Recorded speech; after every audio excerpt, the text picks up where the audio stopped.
अस्सलाम वालेकुम नाजरीन, आप देख रहे हैं INN चैनल। मैं हूं शेख अहमद अली। इस न्यूज़ बुलेटिन में आइए नजर डालते हैं दिन भर की बड़ी खबरों पर। हैदराबाद समेत तेलंगाना के कई अजला में आज दोपहर जबरदस्त बारिश हुई। शहर में आज दोपहर के बाद आसमान अबर आलूद हो गया था। इसके बाद गरज और चमक के साथ बारिश शुरू हो गई।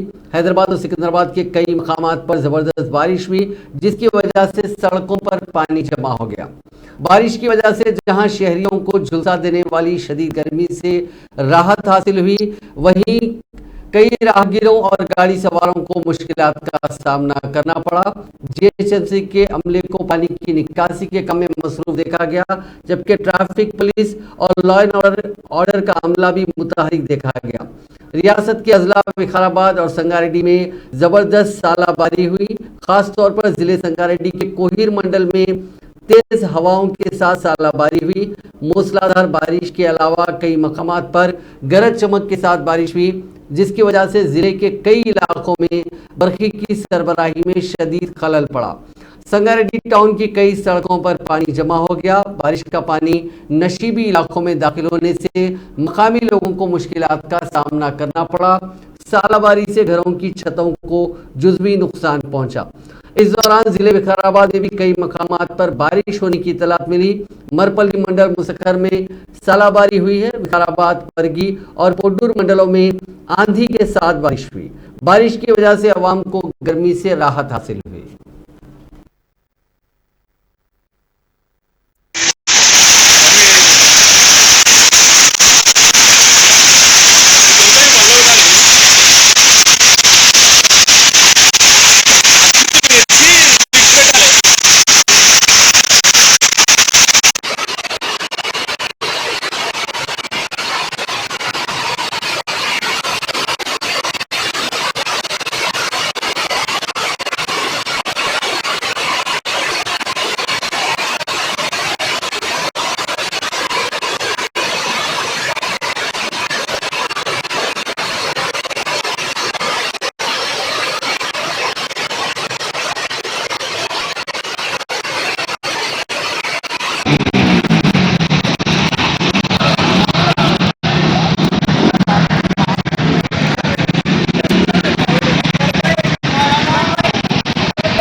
रियासती वजीर तहसीन श्रीनिवास यादव ने कहा कि हुकूमत रमजानुल मुबारक जो मुसलमान भाइयों की जानिब से इंतहाई खुश असलूबी से मनाया जाता है, उसके लिए तमाम ज़रूरी इंतजाम करेगी।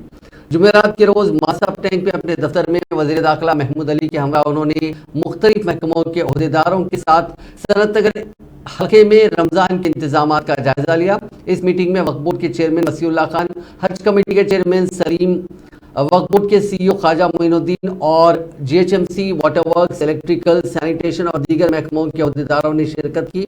इस मौके पर वजीर तहसीन श्रीनिवास यादव ने कहा कि रियासत तेलंगाना की तश्कील के बाद हुकूमत चीफ मिनिस्टर चंद्रशेखर राव की हिदायत के मुताबिक हर किस्म के इंतजाम कर रही है ताकि लोग तमाम त्यौहार खुशी से मना सकें। हुकूमत हर साल मुसलमान भाइयों को बगैर किसी तकलीफ के रमज़ान मना सके, इसके इंतजाम कर रही है। इस साल भी रमज़ानुल मुबारक के लिए तमाम इंतजाम किए जाएंगे।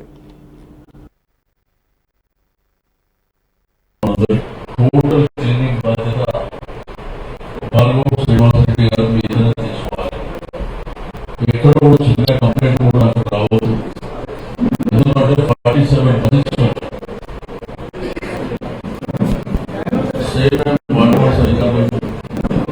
People will learn cycle.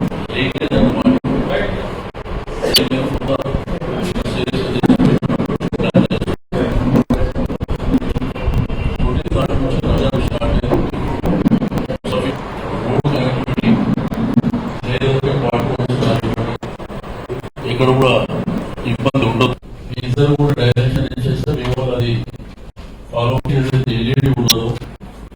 అవి కూడా ప్రాపర్గా పనిచేస్తున్నాయని కంప్లీట్. రెండోది వేసిన లైట్ కూడా 3 days లో పోయాలని ఎక్కువ కంప్లీట్. మీరు అది అయిపోతాయి కానీ సాయంత్రం మీరు లైట్ కూడా చెక్ చేస్తే మీకు ఐడియా ఉంటుంది.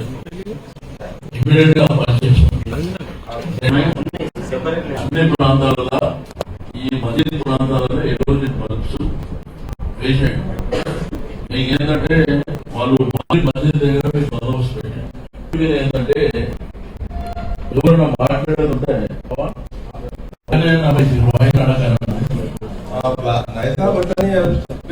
मुसलिया कार्य करेंगे सामने कॉम्प्लेक्स में जो काम करते हैं उनके गाड़ियां हैं वो। ओके, अच्छा उनके गाड़ियां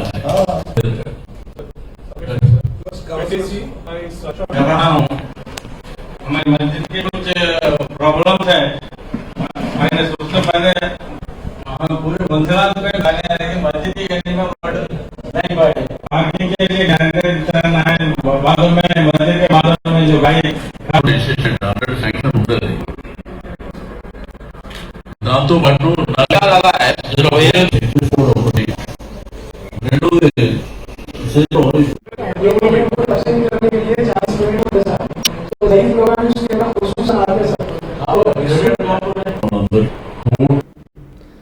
तेलंगाना कानून साज काउंसिल की 3 सीटों के लिए मुनक़दा इंतखाबात में बीआरएस उम्मीदवारों को बिला मुकाबला मुंतखब करार दिया गया। एमएलए कोटे के तहत मुनक़दा इन इंतखाबात के लिए आज पर्चे नामजदगी से दस्तबरदार होने की आखिरी तारीख थी। 3 सीटों के लिए कल 4 पर्चे नामजदगी दाखिल की गई, जिनमें से इलेक्शन ऑफिसर ने आज़ाद उम्मीदवार पालमूरी कमल का पर्चा नामजदगी मुस्तरद कर दिया। इसके साथ बीआरएस के तीनों उम्मीदवार वेंकटरामी रेड्डी, दिशापति श्रीनिवास और नवीन कुमार को बिला मुकाबला कामयाब करार दिया गया। बादशाह बीआरएस के 3 उम्मीदवारों ने रिटर्निंग ऑफिसर से कामयाबी का तौसीफनामा हासिल किया। बीआरएस के वज़रा वेमुला प्रशांत रेड्डी, मल्ला रेड्डी, एमएलए और एमएलसीज ने इस प्रोग्राम में शिरकत की। चीफ सेक्रेटरी शांति कुमारी ने ओहदेदारों से कहा कि वो इस माह की 22 तारीख को रविंद्र भारती में मुनक्किद होने वाले उगादी त्योहार के मौके पर वसी इंतजामात करें। चीफ सेक्रेटरी ने आज ओहदेदारों के साथ एक इजलास मुनक्किद करते हुए उगादी त्योहार के सिलसिले में किए जा रहे इंतजामात का जायजा लिया। हुकूमत के मुशीर केवी रमनाचारी और दीगर सीनियर ओहदेदारों ने इस इजलास में शिरकत की। शांति कुमारी ने महकमे एंडोमेंट के अफसरान को हिदायत दी कि वो वेद पंडितों और अवार्ड हासिल करने वालों की आमद-ओ-रफ्त के इंतजाम करें। महकमे सकाफत से कहा गया कि वो डायस, स्टेज की सजावट, इन्विटेशन कार्ड की छपाई, बैठने के इंतजाम और कवि सम्मेलन के लिए मुनासिब इंतजाम करें। वाटर बोर्ड को पंडाल में पीने के पानी की फराहमी को यकीनी बनाने की हिदायत दी गई। चीफ सेक्रेटरी ने महकमे पुलिस को मुनासिब सिक्योरिटी फराहम करने और पार्किंग प्लान तैयार करने की हिदायत दी, ताकि वहां आने वाले लोगों को किसी भी मुश्किल से या तकलीफ से बचाया जा सके। हुकाम को इस महीने की 21 और 22 तारीख को बिला तातुल बिजली की फराहमी, साइनेजेस के इंतजाम और अहम सरकारी इमारतों की को रोशनियों से मुनव्वर करने के लिए भी कहा गया। चीफ सेक्रेटरी ने मुशाहिदा किया कि उगादी तेलुगु नए साल का आगाज है। तमाम ओहदेदारों को रिवायती लिबास पहनकर इस तकरीब में शिरकत करनी चाहिए, ताकि त्योहार का मंजर पेश किया जा सके। बीआरएस की अरकान असेंबली ने एमएलसी कविता को दिल्ली शराब मामले में परेशान करने का इल्जाम लगाया। बीआरएस कायदीन ने कविता के साथ पूछ-गुछ और मरकजी एजेंसी के रवैये को बदनीयती पर मबनी हरकत करार दिया। उन्होंने कहा कि सिर्फ वजीर आला चंद्रशेखर राव को परेशान करने के लिए मरकजी हुकूमत एनफोर्समेंट डायरेक्टरेट का इस्तेमाल कर रही है। बीआरएस के रुकन असेंबली रविशंकर ने इल्जाम लगाया कि तेलंगाना के अवाम ने बीआरएस कायदीन बिलखुसूस चंद्रशेखर राव के खानदान के साथ दिया है। उन्होंने कहा कि बीजेपी ईडी के छापे मारकर रियासत तेलंगाना पर कब्जे करने की कोशिश कर रही है। उन्होंने पूछा कि ईडी ने बीजेपी कायदीन और अडानी के मकानात पर क्यों छापे नहीं मारे। दिल्ली शराब मामले में बीआरएस की रुकन कानून साज काउंसिल के कविता ने आज एनफोर्समेंट डायरेक्टरेट के रूबरू हाजिर नहीं हुई। कविता गुज़िश्ता रोज दिल्ली रवाना हुई थी। आज उन्होंने अपने नुमाइंदे general secretary BRS Soma Bharat Kumar के जरिए ईडी हुकाम को एक मकतूब भेजा, जिसमें कहा गया कि वो खराबी सेहत की वजह से हाजिरी से कासिर है।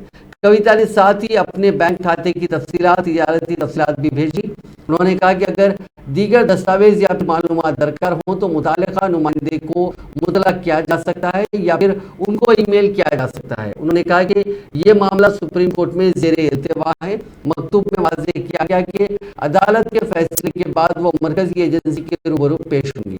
शेड्यूल के मुताबिक उन्हें सुबह 11 बजे ईडी हुक्काम सामने पेश होना था। कविता ने दिल्ली में वज़ीर आला तेलंगाना चंद्रशेखर राव की क़यामगाह पर अपने वकील के साथ इस मसले पर तवील तबादला ख्याल किया, जिसके बाद उन्होंने ईडी के दफ्तर न जाने और इस खुसूस में मरकजी एजेंसी को मकतूब रवाना करने का फैसला किया।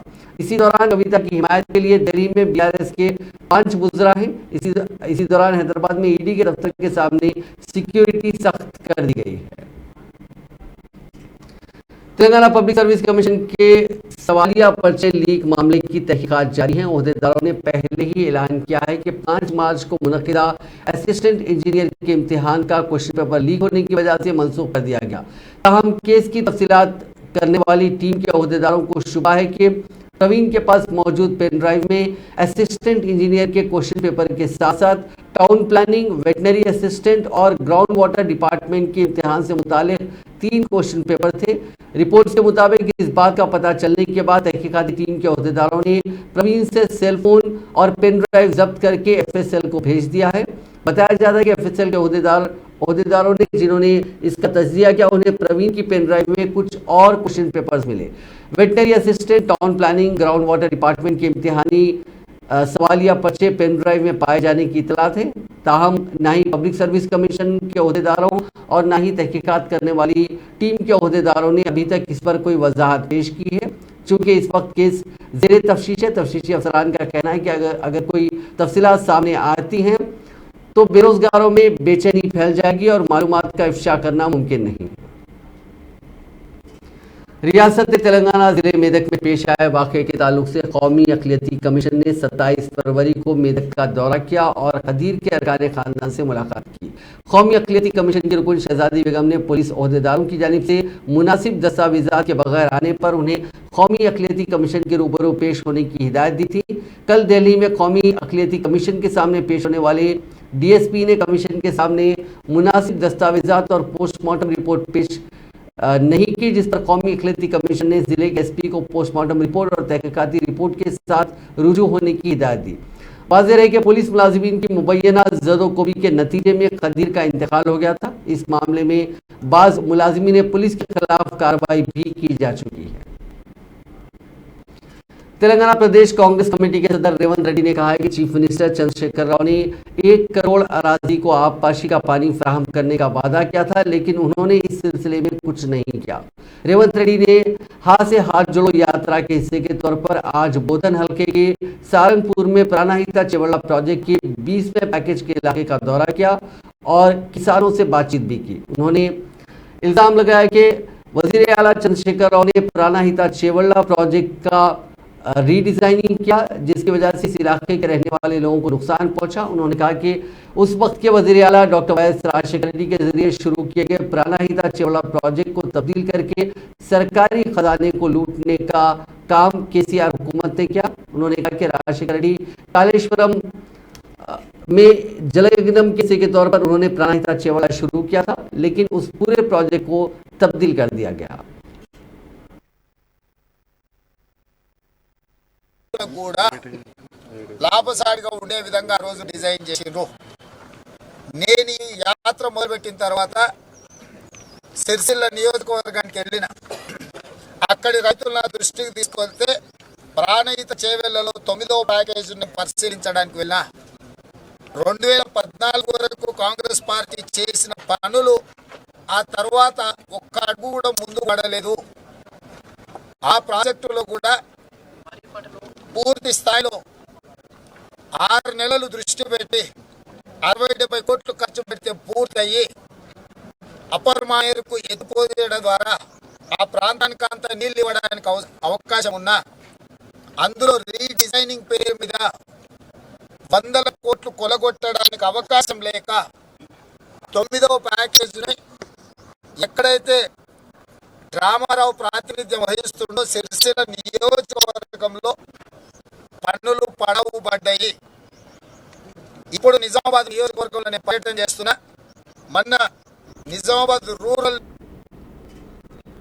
तेलंगाना प्रदेश कांग्रेस कमेटी के सदर ए रेवंत रेड्डी की हाथ से हाथ जोड़ो यात्रा जारी है। आज उन्होंने बोधन शहर में मुख्तलिफ इलाकों में पदयात्रा की और बाद अज़ा एक कॉर्नर मीटिंग को खिताब किया। इस कॉर्नर मीटिंग से साबिक़ वज़ीर मोहम्मद अली शब्बीर और दीगर सीनियर कायदीन ने भी खिताब किया। यही कांग्रेस के दौर में यहाँ हमने उर्दू कंप्यूटर सेंटर दिया, बंद कर दिए, उर्दू लाइब्रेरी दिए, बंद कर दिए। आज मैं ये पूछना चाह रहा हूँ, आज शकील के जरिए केसीआर क्या मुसलमानों में 11 यूनिवर्सिटीज में एक भी वाइस चांसलर बनने के काबिल नहीं है? क्या पब्लिक सर्विस कमीशन के अंदर एक मेंबर भी मुसलमान काबिल नहीं है? क्या हाई कोर्ट के जजों में एक जज भी हाई कोर्ट का जज बनने के काबिल नहीं है? तुम्हारे पब्लिक प्रोसिक्यूटर्स में एक भी पब्लिक प्रोसिक्यूटर बनने के काबिल नहीं है? क्या गवर्नमेंट के जीपी जो सीएम बनाता है उसके अंदर 28 में एक भी मुसलमान नहीं है? क्या है, किस लिए दें, क्यों कर रहे आप? बीआरएस पार्टी बीजेपी से भी खतरनाक पार्टी है मेरे मुस्लिम भाइयों, क्योंकि ये दिखावट का है, सेकुलरिज्म का नारा उड़ के 14 बिल आए पार्लियामेंट के अंदर। पहले आया नीति आयोग, केसीआर सपोर्ट, जी ये नोटबंदी आया, सबसे पहले केसीआर उठ के सवाल करे के असेंबली में मुझसे पूछ रहे थे काउंसिल में, शब्बीर साहब मोदी जी का नाम नहीं लेना आप। मैं बोला क्यों नहीं लेना? इसलिए कि मोदी हाउस में नहीं है। मैंने कहा कि केसीआर साहब किताब पढ़ लो। मोदी जी ने कहा आज रात के 12 बजे के बाद ये 500 का नोट, ये 1000 का नोट नहीं चलेगा, तेरे बाप की जागीर है। हाँ, क्या हुआ नोटबंदी से? कितना नुकसान हो गया, कितने लोगों की जाने गए, मगर केसीआर ने मदद किया। माइनॉरिटीज भाइयों से कह रहा हूं कि उन्होंने आर्टिकल 370 की मदद की, एनआरसी में मदद किया, ट्रिपल तलाक में मदद किया। फिर कैसे समझ सकते हैं हम लोग कि ये मुसलमानों का दोस्त है? ये दुश्मन है, वो तो खुला दुश्मन है बीजेपी, ये छुपा हुआ दुश्मन है, ये खतरनाक है वो दुश्मन से भी। इसलिए आओ, कांग्रेस किसी की पार्टी नहीं है, आपकी पार्टी है। आपके उलमा ने आजादी से पहले जेलों में जाकर, आपके उलमा ने आज फांसी के तख्ते पे लटक कर इस मुल्क को आजाद करा है। ये किसी के बाप का मुल्क नहीं है, आपका भी इसमें खून है, आपका भी इसमें जेल गए, आपके उलमा भी गए, ये आपकी पार्टी है। आज राहुल गांधी जी क्यों निकले? పార్టీలో ఉన్న నాయకులైనా సరే ఈ బోధనలో ఉన్న మున్సిపల్ చైర్మన్ తో సహా గుండెల మీద చెయ్యి పెట్టుకొని మీ షకీల్ సచ్చీలుడు, మీ షకీల్ बुद्धिमंतुడు అని ఎవరైనా చెప్పగలరా? हमारे मुसलमान भाइयों से मेरा एक ही गुजारिश है, वो अपना मजहब का आदमी होगा मगर नीयत में कैसा आदमी है आप लोग सोचो। कभी अपने इज्जत के लिए, अपने मकाम के लिए नहीं तो अपने तरक्की के लिए कभी कोशिश किए क्या? कभी असेंबली में कुछ बात किए क्या? हम लोग हमारे नेता शब्बीर भाई डॉक्टर वाईएस राजशेखर रेड्डी को समझा के 4% मुसलमानों को रिजर्वेशन दिलवाए। वो 4% रिजर्वेशन 4 महीने में 12% देने के लिए चंद्रशेखर राव शाहनगर में ऐलान किया था। मैं आज पूछना चाहता हूं हमारे मुसलमान भाइयों से, बहनों से, 9 साल हो गए, 12% रिजर्वेशन कहाँ गए? क्यों शकील केसीआर गल्ला पकड़ के क्यों नहीं पूछ रहा, क्यों नहीं लड़ा? मुसलमान भाइयों ने निजाम नवाब के वारिस होगा मगर आज दलित से बहुत गरीबी में जी रहा है। क्यों डबल बेडरूम घर मुसलमान भाइयों की शकील ने नहीं दिलाया? जब सिरसिल्ला में बनाते, सिद्धिपेट में बनाते, गज्वेल में बनाते डबल बेडरूम घर, बोधन में क्यों नहीं बना रहे? मैं पूछ रहा हूं, क्यों गरीब लोगों को डबल बेडरूम घर नहीं दे रहा है? क्योंकि यहाँ के शकील चोर है, साठ का चोर है, रेशन का चोर है, पासपोर्ट का चोर है। इसीलिए केसीआर को पूछने में वो डर रहा। इसके चोर कामों में ये बहुत बिजी है और किसी को पूछने का, कुछ लाने का कोशिश नहीं कर रहा। मित्रुलारा, మన ఎమ్మెల్యే అనేటోడు మన ఆత్మ గౌరవానికి ప్రతీక. పార్టీలో ఉన్న నాయకులైన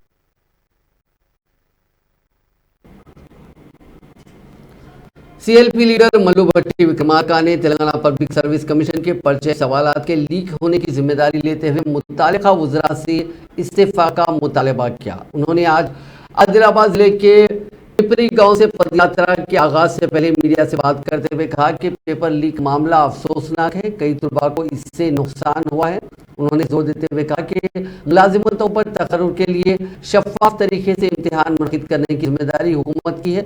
ताहम हुकूमत इस जिम्मेदारी को पूरा करने में नाकाम रही, जिसके नतीजे में ही पेपर लीक का मामला सामने आया। हुकूमत की नाकामियों को उजागर करने, अवामी मसाइल से वाकिफियत और कांग्रेस को रियासत में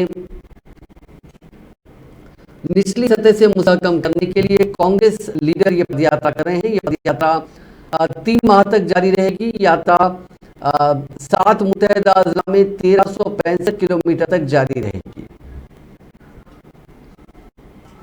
तेलंगाना प्रदेश कांग्रेस कमेटी के कारगुजार सदर महेश कुमार गौर ने इल्जाम लगाया कि टीएसपीएससी पेपर लीक मामले में कई बड़े लोग मुलविस हैं। उन्होंने कहा कि इस खेल में बड़ी मछलियां निचले दर्जे के मुलाजमीन को कुर्बानी का बकरा बनाने की कोशिश कर रहे हैं। एक सहाफती बयान में उन्होंने कहा कि पूरी तेलंगाना तहरीक बेरोजगारों को नौकरियों के लिए थी, ताहम भर्ती के अमल में ताखीर और अब क्वेश्चन पेपर लीक होने की वजह से तेलंगाना के नौजवानों को मुलाजिमतें नहीं मिल पा रही हैं।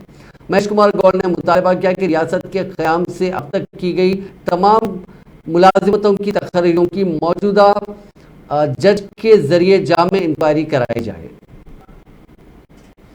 सदर रियासती बीजेपी और रुकन पार्लियामेंट बंडी संजय की क़यादत में बीजेपी टास्क फोर्स कमेटी का इजलास आज मुनक़िद हुआ, जिसमें Telangana state public service commission के तहत मुनक़िद होने वाले ग्रुप 1 पर्चे के अफशा होने के मामले को लेकर बीजेपी ने एहतजाज मुनज़्ज़म करने के सिलसिले में लाएहमल तैयार किया। बाद अज़ां सदर रियासती बीजेपी बंडी संजय ने चंचलगुड़ा जेल पहुंचते हुए बीजेवाईएम के भानु प्रसाद से मुलाकात की, जिन्हें पुलिस ने 2 रोज कबल पब्लिक सर्विस कमीशन के दफ्तर के पास धरना देने पर हिरासत में लेते हुए संगीन दफा के तहत केस दर्ज किया। बंडी संजय ने टीएसपीएससी पर्चे के इफ्शा के सीबीआई तहकीकात कराने और बीजेवाईएम के कारकुनों पर लगाए गए मुकदमात वापस लेने का मुतालबा किया। बीजेपी की कौमी वर्किंग कमेटी के रुकन विजय शांति ने कहा कि चीफ मिनिस्टर चंद्रशेखर राव के खानदान में पहली विकेट केसीआर की बेटी एमएलसी कविता के साथ गई है। इसके बाद उनके बेटे और दामाद का नंबर है। उन्होंने कहा कि केसीआर हुकूमत की हिमायत से केसीआर की बेटी शराब माफिया की डॉन बन गई है। जुमेरात को वनसरीपुरम में यौम ख़वातीन की तकरीब से खिताब करते हुए विजय शांति ने इल्ज़ाम लगाया कि बीआरएस हुकूमत में ख़वातीन के तहफ़्फ़ुज़ का फुक़दान है।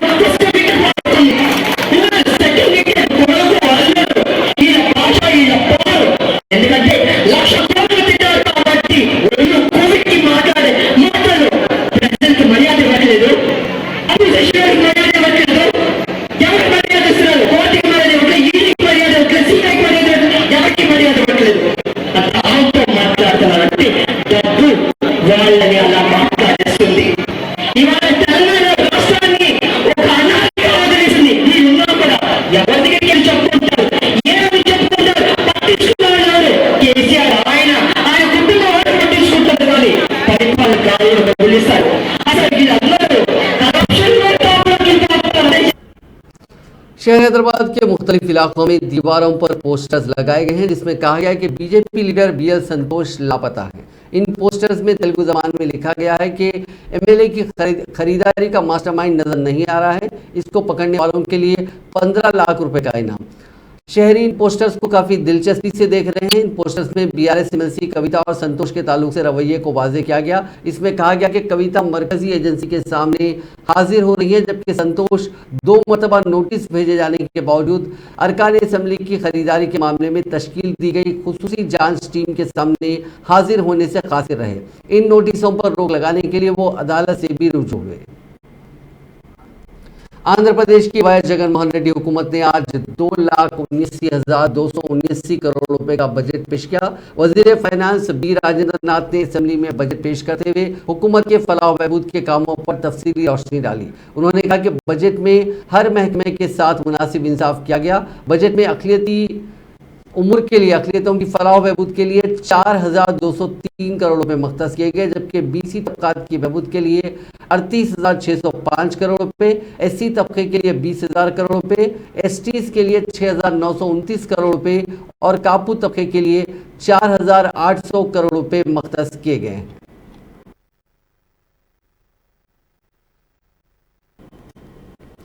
तलाशी मुहिम के दौरान बाइक ना रोकने पर एक सब इंस्पेक्टर पुलिस ने बाइक सवार पर लाठी फेंकी, जिसके नतीजे में वो जख्मी हो गया। चैतन्यपुरी का सब इंस्पेक्टर कल शब गाड़ियों की तलाशी की कार्रवाई कर रहा था। उसने बाइक चलाने वाले को रोकने का इशारा किया, ताहम वो नहीं रुका, जिस पर सब इंस्पेक्टर ने लाठी उसकी तरफ फेंकी, जिस पर यह नौजवान बाइक से नीचे गिरकर जख्मी हो गया। इसको इलाज के लिए अस्पताल मुंतकिल कर दिया गया। इस नौजवान ने हेलमेट नहीं लगाई थी, ताहम उसे रोकने की कोशिश के दौरान उस नौजवान के बाइक ना रोकने पर पुलिस ओहदेदार ने यह हरकत की। उस नौजवान की शिनाख्त केदारनाथ के तौर पर की गई।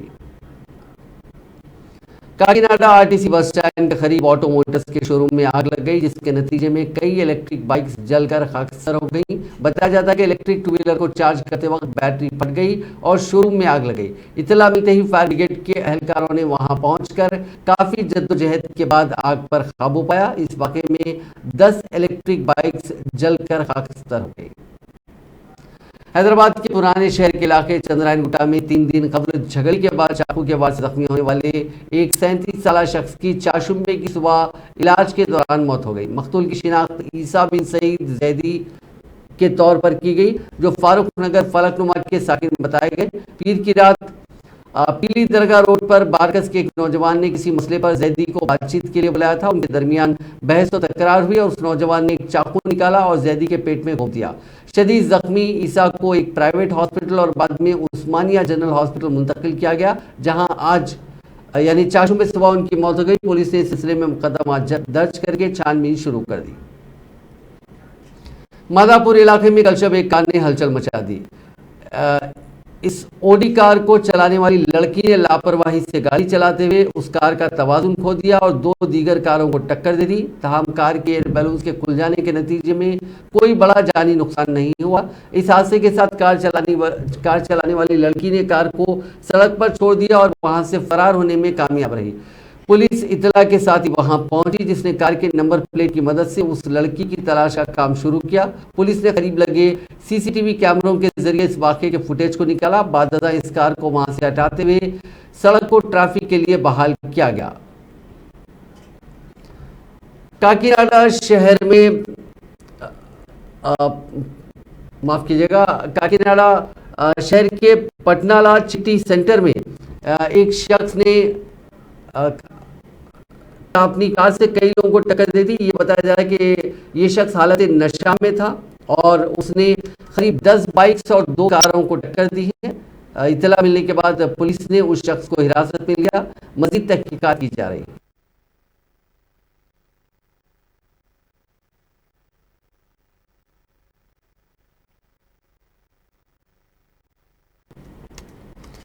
हयातनगर पुलिस ने गांजा स्मगलिंग करने वाली एक गैंग को गिरफ्तार किया। ये गैंग वाइजाग एजेंसी एरिया से मुंबई बरा चिंतापल्ली ये गांजा मुंतकिल करने की कोशिश कर रही थी। उनके कब्जे से 70 लाख रुपए मालियत का 160 किलो गांजा जब्त किया गया। एक डीसीएम वैन और 2 मोबाइल फोन भी जब्त किए गए। पुलिस ने 2 मुलजिमीन भरत बापूराव और आकाश अनुराग कामली को गिरफ्तार कर लिया, जबकि 4 मुलजिमीन जिसमें अहम मुलजिम गुलाम शेख भी शामिल है, ये सभी मफरूर बताए जा रहे हैं।